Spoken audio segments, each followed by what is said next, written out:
Quick and easy recipes here. Today we're going to be making kale chips. It's a low calorie, healthy, crispy, crunchy snack that you can eat all the time and not worry about the calories.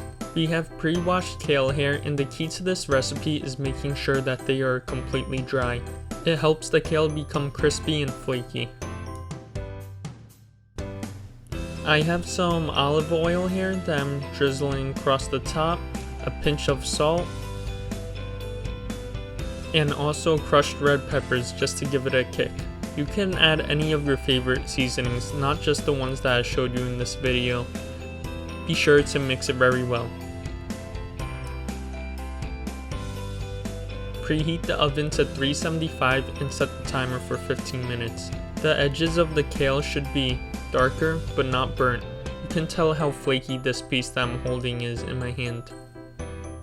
Now your kale chips are ready to be served.